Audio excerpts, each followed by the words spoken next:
You know, it's crazy. I was actually just thinking about how if I could do everything over, like start over making music, like if I had to start all over again from the moment I started to become a music producer, what would I do differently? I think today I want to share, like, if I were to start getting into music and start being a music producer right now in 2023, what would I do? So I'm going to share these few things with you so that in case you're starting out or you're on your journey, this can give you some enlightenment, and you just know what I think based off my years of experience of being a music producer. So let's go.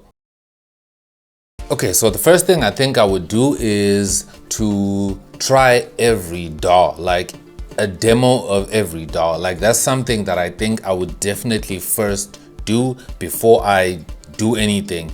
This is, assuming obviously that, you have a computer, obviously I just skipped that step, but I'm just saying that, try every DAW, try every software that you can get your hands on. Most softwares allow you to get demos. So I would try each and every DAW. And one thing that I would definitely not do is listen to what people suggest and what people say about those DAWs, because we all have preferences. Like, have you ever been suggested a movie by someone, or even just music, and you listen to it or watch that movie and everyone is going on about it, but then when you watch that movie and you sit there and you are bored out of your mind and you're like, nah bro, this ain't it, this is not just working for me, to the point where you don't even fall asleep off of being bored, but you literally just hate the movie and just don't like it, because we all have our personal taste. And I think it's the same thing when it comes to softwares and the tools that we use to make music. So I feel like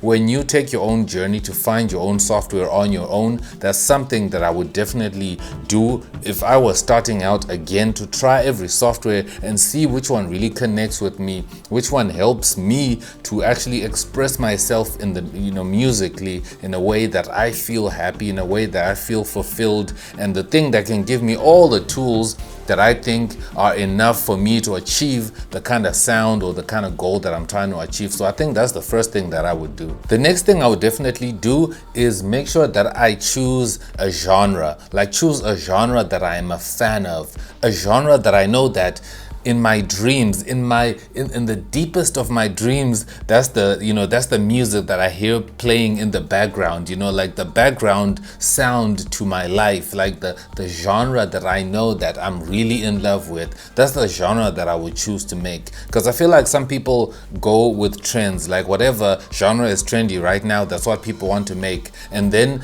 not understanding that sometimes you're actually forcing a genre. And of course genres do change over time. Like for me, it just depends. Sometimes I'm all into deep house, sometimes I'm all into amapiano, sometimes I'm all into Afro tech, sometimes I'm all into hip hop, sometimes I'm all into R&B. It just depends. It can definitely change, but what I try not to do is let trends dictate my journey and what I want to be into in terms of style and genre. So that's something that I would do if I was starting out, is just to ask myself, like, what kind of genre do I really like? What genre am I into that I really love, that no matter what, I can always know that that genre is there for me, and I'm always gonna make sure that this is the genre for me. And then I do that, and also while at the same time feeling free to explore other genres, because one thing about me when it comes to me coming up and learning a lot of things, I've learned a lot of things, especially about things like mixing, from people that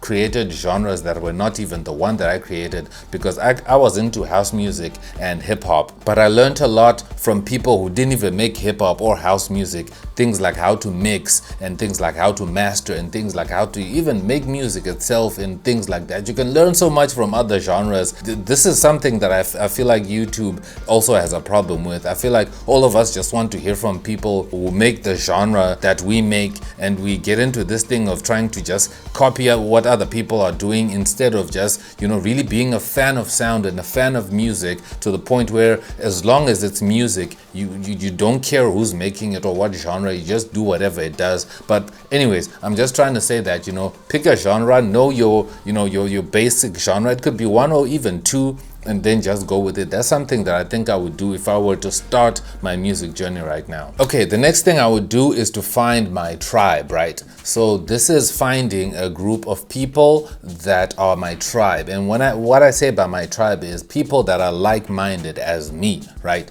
People that love the things I love, that care about the things that I care about in terms of the music journey, in terms of music sound and all those things, like, you know, people that are also just audiophiles, you know, people that I can sit and talk about music with all day and not get bored. That's the kind of people that I would love to find if I started, because I think that's something that I didn't really focus on. I think that really helps, you know, when you're starting out, so that you don't feel alone. You have people that you can find, and nowadays with social media you can easily find people, you know, because you can go online and you can find groups, you can find like a lot of places. Like even here on this channel, I've managed to also find my own tribe as well that I couldn't have found anywhere. I've connected with a lot of you guys who come from everywhere around the world, all walks of life, different people, ethnicities, and like just a lot of people that I've connected with, and I love it. That's why I keep coming back to make videos, and I'm super excited to see you guys, because you guys are my tribe.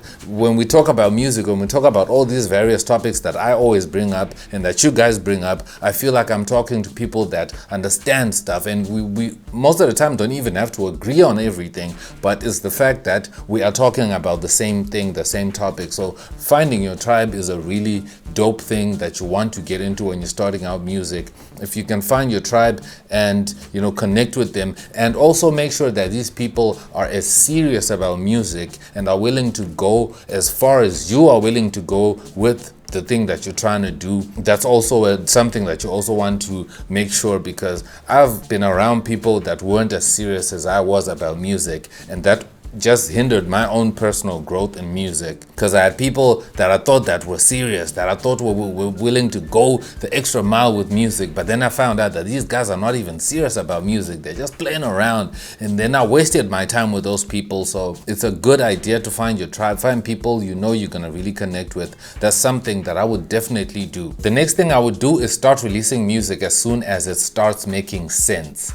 Like, bro, as soon as I can compose a complete song, I start releasing it immediately. Hard drives have died on me. Like, I've lost a lot of songs that, if I think about it now, I'm like, damn, I should have released that song, bro. And some people even ask me like, yo, where's that old song that, you know, you produced back then? You know, I still am a fan of that song. Where's that song? You understand? So the earlier you start to release your music, I think the better, because you can actually start to see your growth, you know, maybe 5 years or 10 years later, to see where you're coming from, so that you can understand that, yo, I'm coming from here and this is my improvement. And then you can assess how far you've, you know, and check yourself to see how far you've come in this music journey. So if I were to start music right now, I would definitely start releasing music as soon as I can, you know, my music is making sense, like I can make something that is coherent, something that sounds good, something that sounds really dope, and then I start releasing it.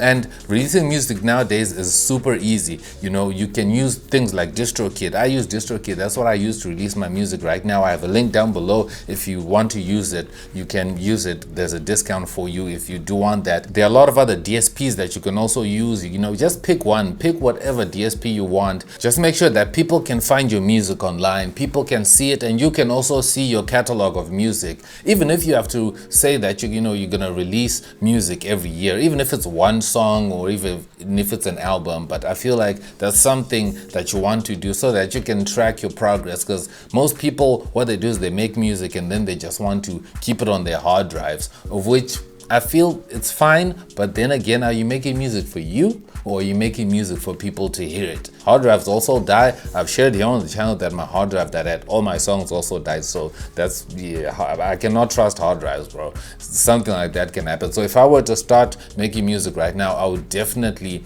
start releasing my music as soon as the music starts to make sense. I'm not saying rush into it. If your music is not there yet and you're not confident, that is good enough. So that's something that I would definitely do. Okay, and the last thing that I would do if I were to start being a music producer right now and start my music journey, I would be visible online and offline. I think that's something that a lot of producers don't do as much as they think. I feel like being visible is really helpful. Like, let people see you, let people know that you're here online and offline. Like, I'm talking about on social media, you know, be active online, comment around things, you know, because a lot of people bring up topics that have to do with music and things like that. Don't be shy to comment on those things. Here on this channel, there are a lot of people that comment, and then there are a lot of people that just watch and don't comment, you know, and I get that some people are shy, they just don't want to comment, or they don't even know what to say sometimes. But it's just saying that the more people see you, the more people connect with you, because always remember that when you comment, maybe even a comment where you are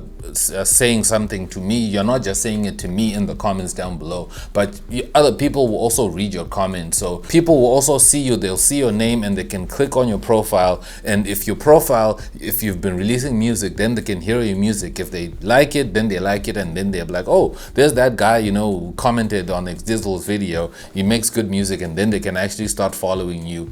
Anyone can see you. So visibility online is super good. And then again, visibility offline is also dope. Like, attend events, like go to places where you can also link up in person with people that are like-minded just as you are. Like, go to events. Like, for us people that make house music, is going to clubs, going to gigs, going to events and things like that, just to meet people, you know, and just talk to people in real life. Like, that's even the best way to create like good relationships with people that you can actually know. You never know where that might lead to. You might become people that collaborate, or even turn into a group or something like that, if you actually meet people, you know what I mean? So I think that's something that's really dope. So be visible online and offline. I think that's something that I would definitely do. Like, look, for me, I was shy when I started out. I was hella shy to be around people, so it was hard for me to be out there in person and just, you know, be out there and talk to people and something like that. But thinking about it now, I'm like, yo, I should have just, you know, just bit the bullet and just be like, you know what, let me just show up, you know, at events, and just show up and meet people, talk to people, link up with people, talk to everybody, so that you don't feel alone, so that you really see people and connect with people and things like that. So these are the things that I think I would do if I were to start my music journey right now in 2023. Let me know if you have any, like, let me know your list. If you have anything that you think you would do differently if you were starting out, if you have already started your journey, or if you are starting out, let me know if these tips were helpful. Let me know down below in the comments. And if you want to see more videos from me, you can check out this video that's on screen right here. Be sure to like and subscribe so you don't miss out on my future videos. I'll see you in my next video. I'm X, and I'm out. Peace.